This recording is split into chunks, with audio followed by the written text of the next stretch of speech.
अजित पवारांचा काहीतरी वेगळा मार्ग दिसतोय, वेगळ्या मार्गाने जाण्याचा त्यांचा इरादा दिसतो यातून स्पष्ट.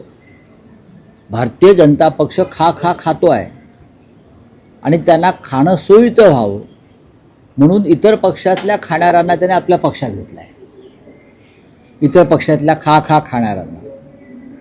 जर भारतीय जनता पक्ष खात असेल, लूट करत असेल, भ्रष्ट मार्गाने प्रॉपर्ट्या करत असेल आणि अजित पवार त्या पक्षात उपमुख्यमंत्री आहेत त्या सरकारमध्ये आणि ते अशा प्रकारचं विधान करता आहेत, याचा अर्थ जनतेने काय घ्यायचा? एक तर तुमच्या भ्रष्टाचाराचे आरोप भाजपने केलेले आहेत आणि आता तुम्ही भाजपवरती भ्रष्टाचाराचे आरोप करता. मग सरकारमध्ये राहताय कशाला? कशा करता राहताय सरकारमध्ये? या शरद पवारांबरोबर परत. नाहीतर तुम्ही युती केलेलीच आहे पिंपरी चिंचवड आणि पुण्यामध्ये. हो, अजित पवारांनी भारतीय जनता पक्षाची साथ सोडावी आणि मूळ राष्ट्रवादी पक्षात विलीन व्हावं.